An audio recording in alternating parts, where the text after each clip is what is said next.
welcome to the Bielsa Ball podcast with me, Tommy Rocket. And me, Jeff Edwards.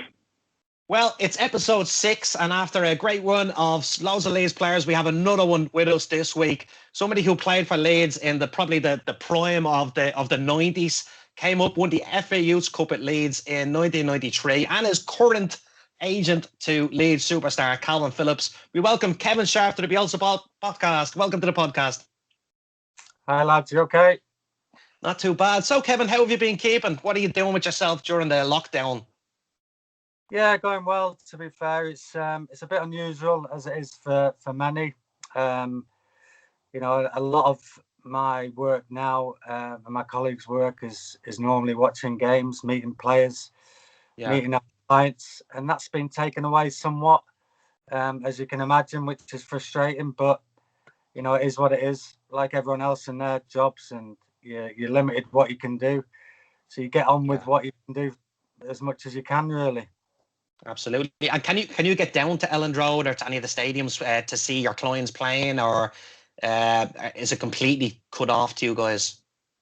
It is, yeah. Unfortunately, it's not just at Elland Road, but at all the grounds. It's really COVID strict, the rules, so you can't really get to see any games, which is really, again, frustrating. But you manage to watch certainly the higher league games on telly, which you can get. It's not the same, but you can get a bit of an idea how the lads are doing. Yeah, it's different watching it on the TV because you're really only seeing that square of the pitch, so you're not seeing the work that's done off the ball. For example, if you're Patrick Bamford's agent, you want to see what he's doing off the ball, how much running he's doing, and all that kind of thing. So yeah, it's not the same watching on the telly. You can't beat the real thing. So we're going to start back at the beginning, because suppose that's the only real place we can start. So Jeff, over to you for that. I believe you're born in Canada. Were your parents go over there for work, did they? It was a strange one, yeah. It was literally at the time my dad was saying that it was a toss-up between Canada and South Africa. The industry he was in, which is a steel, it was two places where it was quite common in that era to find work, and literally they chose Canada. I think they were out there for roughly about 5 years. My eldest sister went over, and obviously I was born over there, and then came back when I was about 2 years of age. So it was literally one of them, really. Not a long stay, but yeah. I popped out, and whether that's a good thing or bad thing, I don't know. There's a funny story about that, actually. My dad celebrated his 60th birthday there 2 weeks ago, and we have family that live in Canada, my brother and sister-in-law, and the brother-in-law, he's not really into football, but he wanted to do a little bit of research, and he said he was Googling for Canadian Leeds players so he could make because we were in lockdown. He was making a video to send over to me dad, so he said he was Googling Canadian Leeds players, and you were the only one that popped up. So he rang me up and he says, "Is there any other Canadian Leeds players, or is it just Kevin Sharp?" I said, I don't think Kevin Sharp's Canadian. And he was like, yeah, I think he. So that's what led us into finding out, going onto the Wikipedia, and then you can never trust Wikipedia either. So yeah, the funny story about that. So your football career started in an unusual fashion. That's probably a question you get asked quite a lot. You started it off in Auxerre in France, which was probably as good a place as any to start it. But how did that happen? Well, it was. We're playing for England schoolboys at the time, and myself and another player, Jamie Forrester, who was at Leeds as well. Yeah. I think we were the only two that weren't signed, which was quite uncommon at that time. Not signed for a club over in England. Yeah. We were basically playing the field, if you will. So every school holiday, we would go and trial at Arsenal, at Everton, at Man United, and just pick places where we'd go, really, or where we're invited to. So we'd leave our options open, and we did that for some time. And in between, like I said, playing for England schoolboys, Auxerre, scouts were there, and we were playing against France at Wembley. And Auxerre had, as it happens, a couple of players playing for France against us. So we had a good game. We were impressed, and they invited us. There was a scout after the game inviting us to go to Auxerre for a trial. And it's sort of like escalated from there, really, where we did well, we enjoyed it. They've got a fantastic academy there, probably at the time one of the best in Europe. Right. Definitely the only one, or the first at that time in Europe as well. So everyone after then sort of set their president on Auxerre's academy, and they produced 80%, if not more, into their first team, which is a big factor of us going out there. To be quite honest. Absolutely, the opportunities. I didn't know. Did Jamie Forrester sign for Auxerre as well? We signed as a pair, yeah. We signed. Right, together. I didn't know that. Yeah. But so, and how did you find it? Obviously, these days moving abroad isn't an unusual thing. Back then, especially English players going abroad was pretty rare, unless it was one of the big time players going over to Italy, for example, David Platt or Gascoigne or somebody. How did you find the cultural differences, and do you speak French? No, it was a weird one, really, because we were thrown in the deep end. We left, I think it was, so it was 16 when we went over. So I'd never done French at all. Jamie had done a little bit at school. So we went in blind, literally thrown in to the deep end, and he only knew the basics, and I didn't. How to chat up a girl, yeah. But the thing is, you rely on them really to speak English, and you do, even now you do with other countries. But the funny thing was, after being a month there, we had a live interview on telly, on the main news channel, because it was unique. It never happened before. Like you say, young players going over to France to sign. Yeah. And there was two academies in Auxerre. There was one sort of like over the road from the other. And in one academy was all the players watching us live on telly going out. And in the other academy is me and Jamie on telly. So we were scripted to tell, being told what to say in French. And so the manager, Guy Roux, is a really renowned manager throughout Europe, was basically talking to us English, saying, "You better get this right. I don't want you messing up." And I'm like panicking. No pressure, yeah. I know. No. But anyway, we scripted the 4 questions, I think it was, and we replied in French, and it went well, actually. But nothing like being thrown in the deep end, live on telly at 16, 17. Yeah, I bet. So you probably feel for Marcelo every time he has to stand in front of the cameras with his interpreter every week and have to try and answer their questions, yeah? So I suppose you spent roughly a year in Auxerre, and then you ended up at Leeds United. Where are you from originally? Are you a Yorkshire lad, or? No, well, my family's from Lancashire. I grew up in Blackpool, just outside of Blackpool. Yeah, right. So I left Blackpool roughly. I came to England from Canada around about I was 2-3 year old. That was straight to Blackpool, a village outside Blackpool. Then I left to go to a football school, which is called Lilleshall. I don't know if you're aware of it. At the age of at 14. So I left home at 14, went to a boarding school, Lilleshall, which is Shropshire in the Midlands. Right. And then straight from there, that's when I went to France to sign. Once I'd done my schooling and my last 2 years at Lilleshall as in the football school. Brilliant. So after Auxerre, obviously Leeds United contacted you. How did the move to Leeds United materialise? Because, at the time when you signed in '92, Leeds had obviously just come back up from the second division and clinched the title. So how did that move come about? Well, it got to a stage at Auxerre. I'd been there around about 2 years, and myself and Jamie got really homesick. It was a stage where we'd left home early, 14, and then I went straight to France, and we got quite homesick. And we got to 17, 18 years of age, and we said to the manager, "Look, we're not happy." And he tried his best to keep us, contractually, and offered to bring the family out to live, and offered everything to keep us, and it just wasn't working.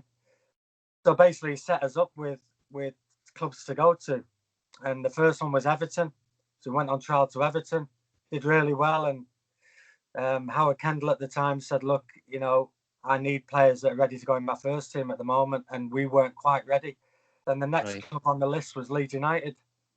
So we went to Leeds and loved everything about the club.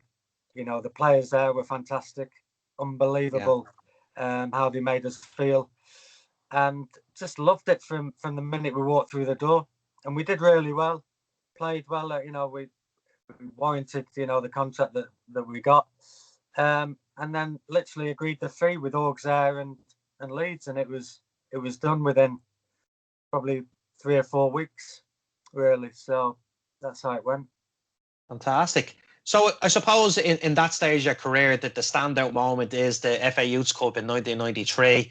The team dubbed the class of 92, but we all know who the real class of 92 was. So what do you remember from that FA Youth Cup final? Because I remember it. I would have been about 9. And I remember the big fuss that was made about the first FA Youth Cup for Leeds United.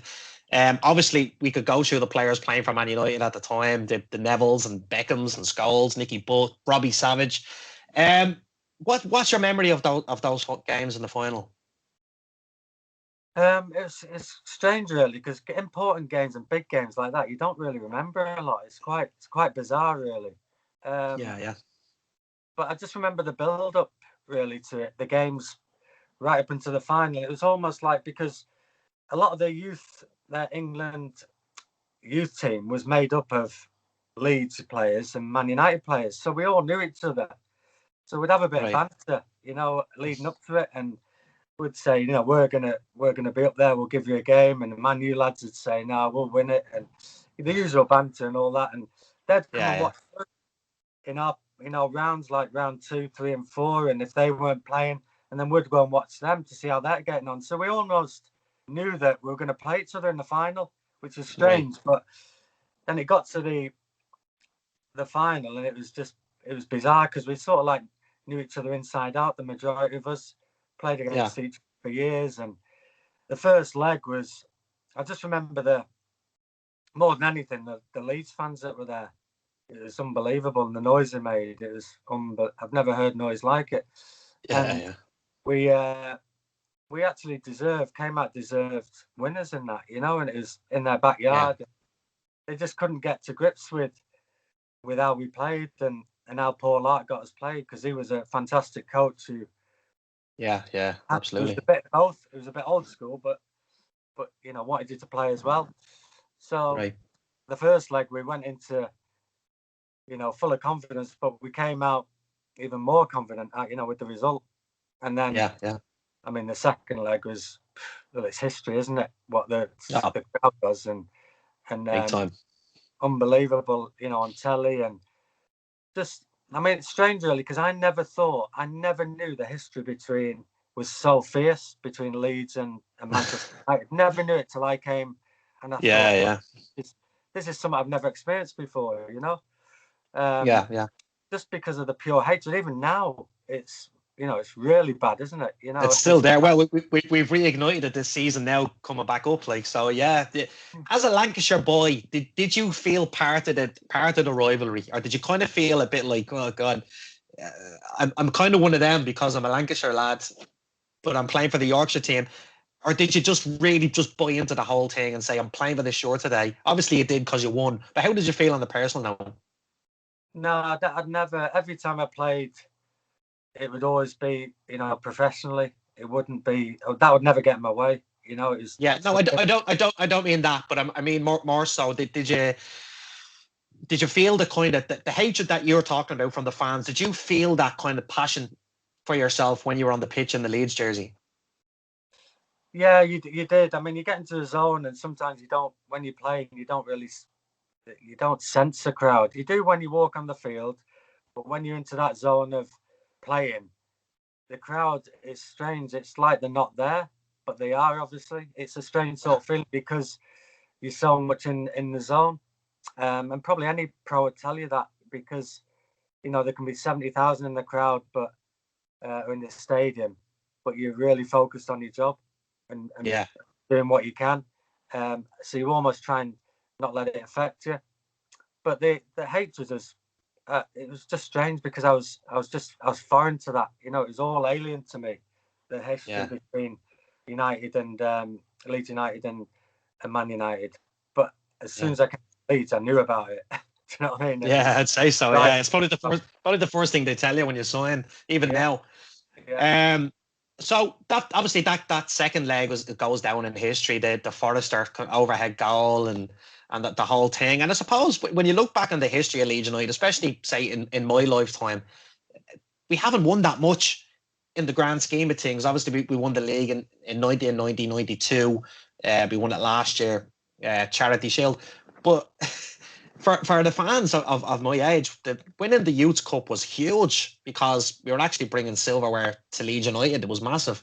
You look at the success of the Man United team from the players who played in that particular game or who were part of that squad.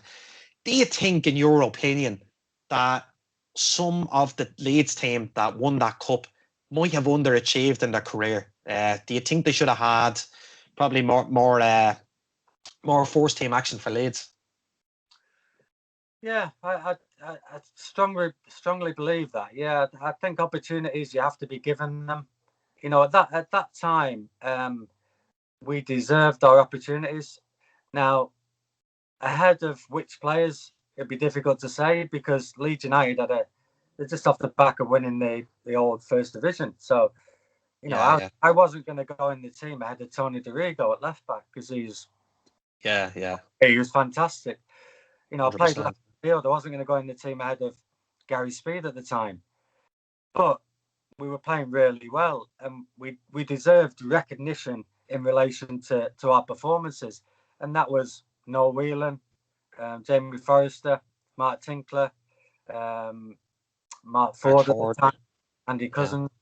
Yeah. We had a lot of players who played first team football, so it was a strange one. And at the time, they were all getting they'd had a lot of appearances, and they were getting opportunities, the Man U boys, which was frustrating for us because we've seen them progress and play a lot of games and start progressing their career. So that was really frustrating. But it was almost like a year or so later, all our youth teams sort of started spreading out and leaving the club. And how Hugginson decided to bring in experience. He clearly didn't like youth, and didn't really give us much of an opportunity after that, which was obviously frustrating because I can only speak for me, but I love the club and loved my time there. Love the supporters. How big the club is, phenomenal, and made some fantastic friends. So that was frustrating for me. I'd say so. It's kind of unlucky in a sense because if you had to come along, say in the O'Leary era, he would have been giving all the kids a chance. If you had to come along in the Marcelo Bielsa era, he's also one for giving the kids a chance as well. You know, to an extent, obviously. Speaking of that, you're saying you're a left back. You're looking at the current Leeds team at the moment. Now, we all know Gianni Alioski gives 100% every game. But how do you think, if you were the same age again now as you were back then, how do you think you'd slot into the current Leeds team at left back? Well, the thing is with Leeds, you have to be super fit. Have to be, first and foremost, you have to be super fit, and they all are. You know, Alioski super fit. And I could never criticize him for effort. No. We love him. He's a fan's favorite, you know, because and the reason that you become a fan's favorite, Ellen Road, is because they see it given 100%. You don't have to be technically Cristiano Ronaldo, but as long as you're getting in there and giving 100%, you'll always be respected by the fans.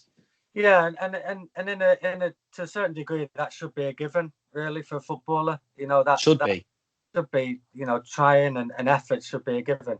Alioski's done great. You know, again, the jury's out whether he's an orthodox left back or is a wing back or is he a left winger.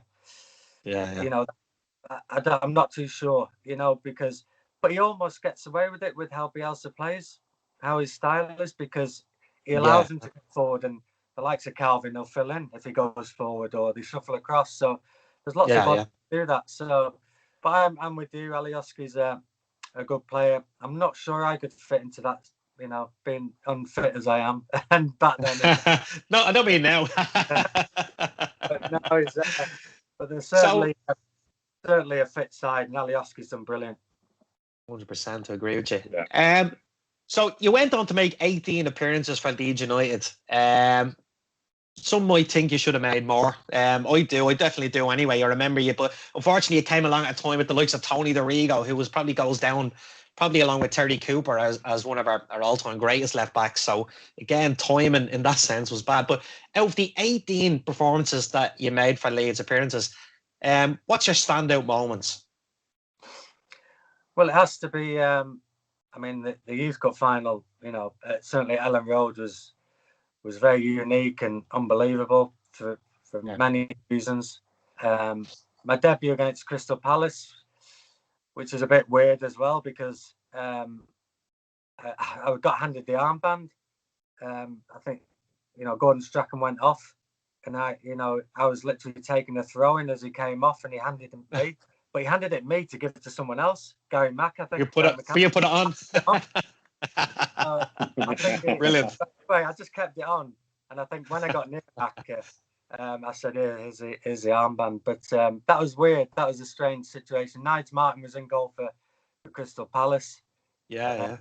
So there was a lot of, it was just a great occasion, and to play in front of, I think it was 35,000 at the time, and that was weird. Yeah. And the new stand, it was open, top and bottom, new stand. So it was, great memory that was. Certainly my time at Leeds, Yeah, it must be a great feeling. Like we've said, we had Brian Dean on last week and John Newsom the week before, Jonathan Douglas, and we've asked them all, what is it like running out of that tunnel into Elland Road, into what's a cauldron of maybe 35 to 40,000 people? What is the feeling like? Do you get nervous when you're in the tunnel and the referee is coming out and you're waiting to go out onto the pitch? What's that feeling like? Yeah, it's that one. You're so focused on your first touch, first header, first involvement in the game. It almost gets the better of you. It almost suffocates you, and you're in a zone of doing that. And it's funny at Leeds, when I first involved in the first team, when I made my debut, I didn't know I was making my debut till the day before. And Howard Wilkinson, we had two changing rooms. We had like the reserves and the first team. And I was in the reserve changing room.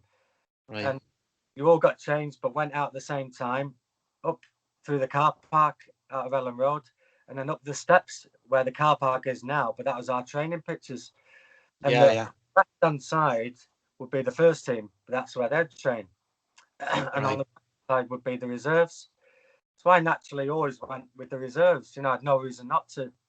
And Howard Wilkinson, Wilco, shouted over and says, "What are you doing over there?" And I said, "Well, I'm with the reserves." It's not. He said, "No, over here, you're playing tomorrow." And I was like, "You what?" And that was literally how I got told.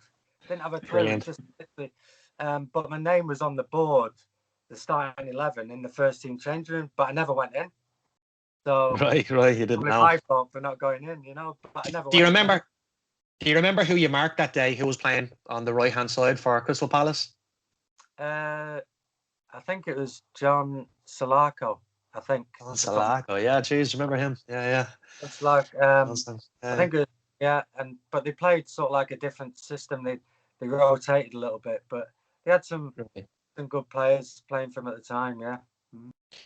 Who was the best player during your Leeds career? I know you went off. You've had hundreds of appearances altogether with other clubs as well. But from what you can remember, who was the best player? Who was the hardest player you played against or had to mark in a game? The hardest player, one sort of like that came up, up to me indirectly was probably Mark Walters. I don't know if you remember at Liverpool. Yeah, I remember Mark Walters. Yeah. Played at Rangers. He was strong, powerful, direct, and sort of like some wingers give you a little bit of breathing space, but he was one of them. He'd get the ball and keep running at you. Then you didn't get a rest. You'd get at him. You'd win the battle or get by you, and then you'd think, no, they're not going to give him the ball, but he'd keep getting at you, and he wouldn't give you a rest, and he'd go inside on you, he'd attack your weaker foot, and he'd go outside the face. So he was one of the ones that I always found that was a real tricky player to play against. There's others that were their game was slightly different as a right sider. Beckham was naturally sometimes you couldn't get near him because he crossed the ball from deep, so you Yeah, never get near him. Or he could get by you. He was quite quick, to be fair. So there was different types of styles of right wingers I came up against who were their game was different and caused you different problems. Brilliant. So your career went on. You probably Wigan. I always followed all the Leeds players in that era. When I was a kid in the 90s, I was a bit of a Leeds encyclopedia for my age. And I always followed all the players even after they left to make sure that, what are they doing now? Or you keep your eye out for a goal scorer. There wasn't many goals, in fairness to you. I think you scored on average once every 18 games for Wigan. So 10 goals in 179 appearances. You made 18 for Leeds. So the goal's probably going to come in the next game. That never happened, unfortunately.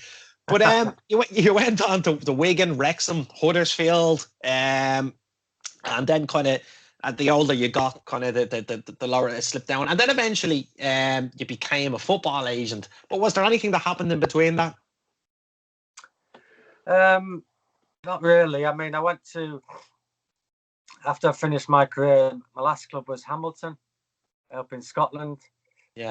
Part time. And then I had a dabble in coaching. I got my badges up to my UEFA B, and it sort of developed. I went as a player coach to Northwich Victoria, who were like in the National League over here now. Yeah, we know them. And Neil Redfern, I don't know if you remember, he was my he was a manager, my ex-teammate at Wigan. He was the manager, but he brought me in. Right. And that off the field politics with the club itself, with the owner, didn't materialise, didn't work out. Okay. It left a bit of a sour taste in my mouth, really, with how football was. It wasn't how I perceived it. The game of love, and I saw the other side of it. It just didn't sit right with me, and I thought that it's not a route I wanted to go down, the coaching avenue. And I did, again, I went to Harrogate Town, which is not far from here, as a player assistant as well. But then again, that didn't materialise either. Again, probably down to me, again, being scarred with it. My heart wasn't quite in it. So it wasn't my bag. Something that I wasn't fully focused on. You have to be in that sort of role. 100%. You have to be fully into it and fully committed, and it just wasn't me. So that was sort of where, after my playing career finished, that's the avenue I went down. Yeah. I can relate to that in a different kind of sense, because I would have always played at a decent level. When I played schoolboy football, I played with players like Glenn Whelan, who went on to play for Stoke in Ireland, and that when he was a schoolboy here in Ireland before he went over to the City. And then I broke my leg when I was 21, and we went. I kind of got a big turn off playing football. It's like once you break your fib, your two, the money. Now I end up going off starting a rock band and doing all them kind of things, and then obviously I became a dad there just under 8 years ago, and so when Zach, my little lad, became the age, I got back into the coaching as well. My dad was a very well-known coach here in Dublin, so I started getting into the coaching as well. And I suppose what you're saying there about different experiences and all, you kind of say, I enjoyed playing when I played, but what is coaching? Like, and am I cut out to do it? And I suppose it's different strokes for different folks. Just because you're a pro footballer doesn't necessarily mean that it's going to suit you either. So what happened in your career that made you get into being an agent, and who was your first player? How did that all kick off? Well, it was a friend of mine called Martin Bradley, who's now my business partner. He was working with another football agency, and they had, I think, on the books around about 12 players who were quite well known. And he had an influence with the owner of that agency at the time to bring me on board in terms of for my contacts to enhance the business, try and help enhance the business. So it was down to him really, who asked me to see if I'd want to get involved in it, and it was something that I was reluctant at first because agents at that time had a bad name. Some, they still do now. People. So it's something I was always quite reluctant to do and quite wary, because your reputation's everything. And Yeah. even when you've finished, you still want to keep your reputation as clean as possible, naturally. But it's something that I went into and really enjoyed it. We had a lot of good players at the time. Like who was on the books at the time? Is there any standout players that we know of today? Yeah, there's Stephen Ireland. All right, yeah. There's Paddy Kenny, Nick Montgomery, a lot of Sheffield United players. Matt Kilgallen, who was at Leeds, Lee Bromby, who was at Leeds, Billy Sharp, Stephen Quinn, Alan Quinn. Yeah, know them well. Yeah. There's a lot of good. A few Irish there, yeah. Yeah, a few Irish boys, yeah. Yeah. A lot of good players in their own right, forged really good careers, and absolutely, yeah. But they needed to they were sort of back end of their career at the time, or say mid-20s to 30s. So they needed players underneath that to come in and help the business grow. And that was probably my aim, really, to come in and help do that and add more contacts to the business. Right. So we were talking a few weeks ago to Jonathan Douglas. Jonathan, obviously, for playing for Leeds in the mid 2000s. He's a football agent. We were talking with John Newsom. He's also a football agent, and I got the impression that the level that they were at with the agent was kind of the, say, schoolboys looking for pro contracts and so on and so forth. But you seem to be just that little bit a step above. Obviously, your agent to Leeds golden boy at the moment, Calvin Phillips. How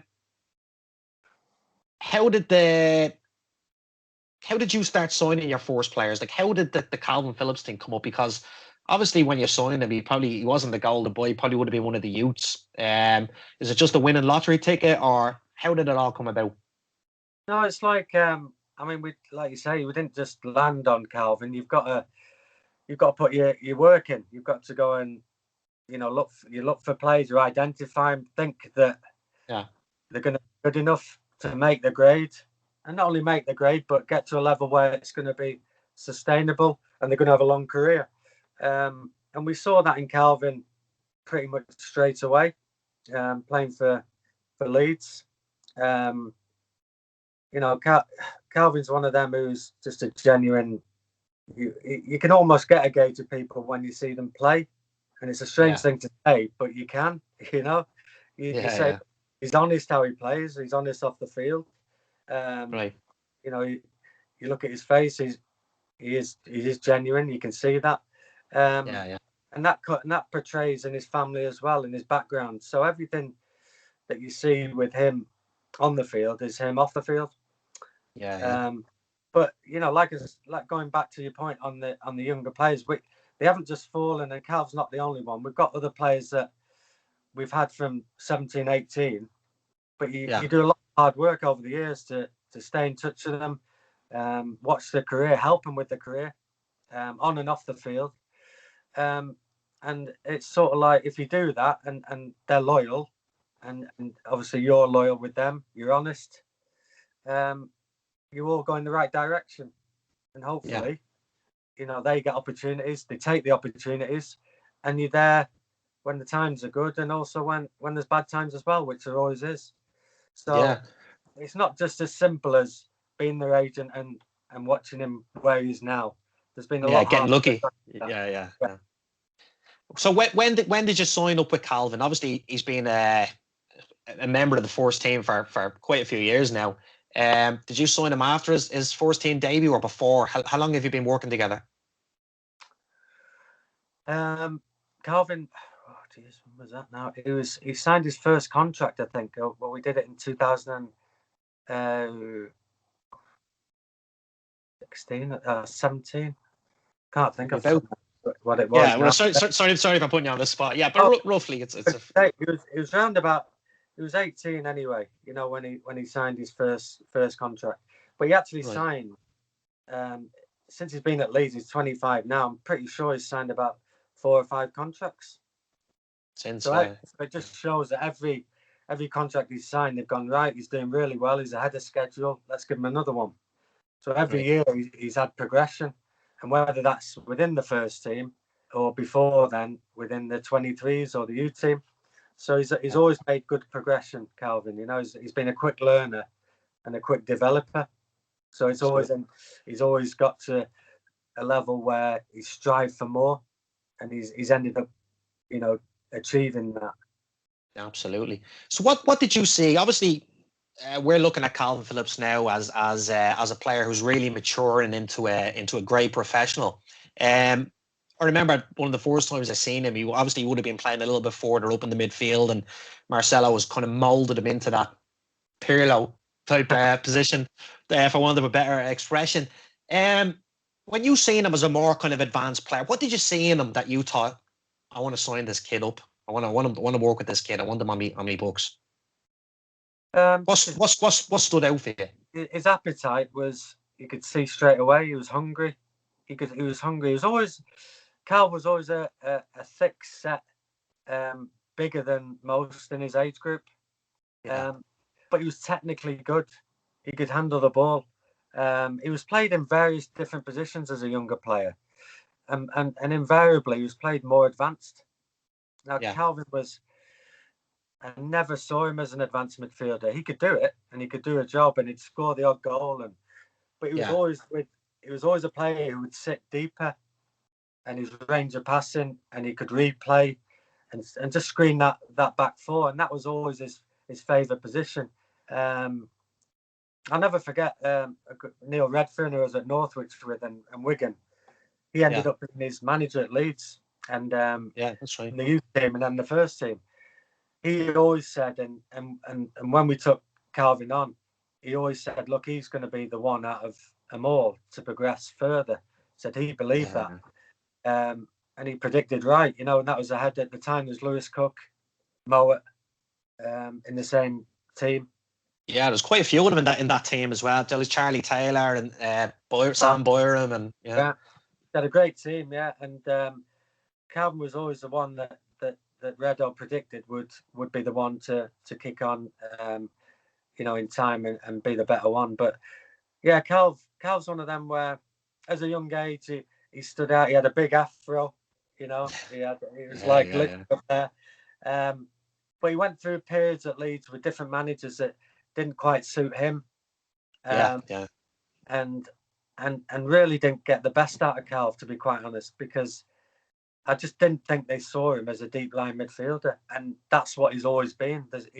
He's been no other position, you know. But that's the difference between a great manager like Bielsa, or even a good manager, and some of the managers that we've had. You know, we've had a couple of chances in there in the last while. Calvin almost left Leeds, or if we're to believe what we're fed by the media, the season that we fell in the playoffs against Derby. Obviously, you would have been in the discussions with the likes of Victor Orta and so on. How close did that come to not happening, the new contract? I wouldn't say it was close to him leaving. What I'd say is there was really good interest. There was offers on the table from certain clubs. But discussions with Calvin, you know, behind closed doors, it was always, I want to fulfill my dream with Leeds United. I want to get to the Premier League with Leeds United. That was always. And listen, I present options to Calvin, as I do with other players and who I represent. And they decide what they want to do. Now, you give them the pros and cons of them options. But ultimately they'll go, right, okay, well, I want to do that, and I'm going to stick my decision, and you know, and then they'll come back and say, well, what do you think? Again, you'll give them your opinion. But Calvin was always wanting to stay at Leeds, get promoted with Leeds, play in the Premier League with Leeds, because that's a loyal club. And the other clubs, he really respected their interests and thought they were great options, and financially. Far better, but didn't interest him. That was what he wanted to do, and he's very strong-minded, Calv. He's very quiet, very reserved, but when he knows what he wants, he'll do it.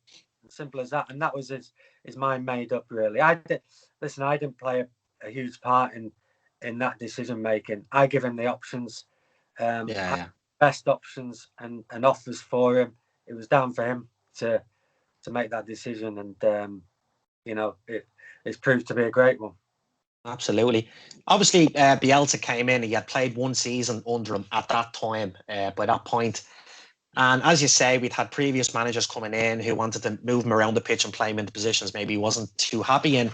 In your opinion, how much has Marcelo Bielsa brought Calvin on, not just on the pitch, but as a person as well? Yeah, I mean that's evident for everyone to see, isn't it? Brought him on another level. He's got real respect for the manager. He's brought him on. Certainly in that position, he's identified him early to play in that, be the one who's going to be his linchpin, and he's gone right. 100%. You're the one I'm going to build a team around, and it was evident that from the start that was going to happen. Now he had to tweak his game. He had to get his diet right. He had to play that position properly and thoroughly, and at that level, you have to be fit. You have to be super fit, and Calvin needed to change that. He needed to get his body fat down, his diet, because all the attributes he had, the technical attributes, he can pass short and long, he can tackle, but his mobility was a little bit put into question. And Bielsa identified that, and now for me, he's got probably everything, in his armory now to be a top player in that position. Yeah, I'd have to agree. And obviously, one of the questions that's gonna pop up for you time and time again until the Euros happen is: do you think he's gonna make the England squad? Obviously, there's a great crop of English players at the moment. It's just a shame he doesn't have an Irish granny. But do you think he'll make the final England squad? Obviously, you hope he does, but do you think? I do too. Yeah, I do. Yeah, I think it's one of them where there's an abundance of offensive midfielders, but when you look at how Gareth Southgate likes to play, he seems to like to play two holders. Now, for me, there's only three out there, and there's Henderson, Rice, and Calv. So Calvin's got to be in the mix there. He has to be in the mix. 100%. It depends how Southgate wants to go. Does he want to go? Because I think I'm not being biased, but I think he's got more to his game than Rice. Albeit Rice is a fantastic player, by the way. But I think his whole range of passing would suit England more than, say, Declan Rice. But I do like Henderson. I like the experience there with him. I think he'll go well with Calvin in there. But I think all three will go. To be quite honest, I really do. Yeah. I'd probably go with the likes of Henderson and Phillips together, because the thing that both of those have that Rice doesn't have is the ability to drop into centre half. Obviously, we've seen more of that from Henderson this season, kind of forced into it, whereas Calvin is just a little bit more natural to drop back in if you need to make a back three or for your wingers to push on. So I think that's going to stand to his advantage. Marcelo likes the multiple positions. He likes players who can play in more than one position. So I think that'll stand to Calvin's advantage. When the team for the Euros was finally picked, and I hope he does make it. Even though the whole Ireland and England thing is as fierce as it ever was, it's great to see somebody. You can have Rice if you want, and then it makes it easier. Yeah, come here. You look at some of the players we could have had. If somebody with a brain had been in charge at the time, we would have had Declan Rice capped, Jack Grealish capped, and Patrick Bamford capped. Wow. Bamford's underage Ireland. I think he played under 17s, under 18s. Yeah, he did. So, I think. Yeah. Still an opportunity then, isn't there? Because he hasn't been capped yet. Yeah, you can still play for Ireland in theory now, but I think with him playing so well at the moment, I think it's inevitable he's going to get called up. I just hope he's not one of those players that goes off and gets 2 caps for England, because if he did play for Ireland, he'd be a superstar for the next 7 or 8 years. He'd be the main man. That's what Ireland. I suppose. And we kind of need that little bit of experience and Premier League quality at the moment, because there's not a lot of at the moment, especially in the goal scoring department. We're really struggling to score goals. I think, how many games since we've scored? 5 or 6? Yeah. Mm-hmm. And the likes of Troy Parrott. I don't know if you're familiar with Troy. He's a striker for Tottenham. He was out with Millwall for the first half of the season. He's gone to Ipswich now. A little bit injury prone over the last season or two. He's probably our hope, our only hope in scoring goals. So if Patrick did, I remember being at one of the games last season, and I met Patrick after the match, just behind the stand, collecting autographs. I'm still 12. But and I said to him, I said, Mick McCarthy was still in charge. I said, what's the story? I said, has Mick called you yet? He says, no, I'm still waiting on the call. So there would have been no, what would you say, England talk at that particular time. I think it was the day we beat West Brom 1-0, Alioski. It was September, October. So it was near the start of the season. But no, that never happened for some reason. I don't know what they do be thinking, because the likes of Jack Charlton back in the late 80s, early 90s, he got it. They talked about the granny rule. He got everybody in. He got them capped. It's like the likes of Tony Cascarino. Cascarino wrote his autobiography and said that whatever it was they were supposed to, he forged it. He never had an Irish relation in his life. A Cockney accent on the name Cascarino. He still got away with playing for Ireland. I suppose we have to move on to the current team, Kevin, Leeds. So obviously we've talked about Calvin, we've talked about Patrick Bamford, and the January transfer window was come and gone. How do you think we're doing, and where do you think we'll finish? Well, if you'd have asked me at the start of the season, I'd have probably said, just below mid-table. But I think they can go on now and really achieve better things than where they are. I really do. I think, a lot of teams are struggling to deal with Leeds, whether, physically. I just can't see teams. I mean, Leeds have to, and over the last few years, notoriously, they've struggled the back end of the year, haven't they? In terms of keeping that momentum, that tempo, and that intensity up. At the moment, I know there's a lot of games in a short period of time. They seem to be really going from strength to strength. My biggest worry is, if you look at the actual squad and you get a couple of injuries in key areas, that is my worry. And I think, the depth, no depth. Yeah. And I think if you look at the bench on Monday, there's a lot of young players in there.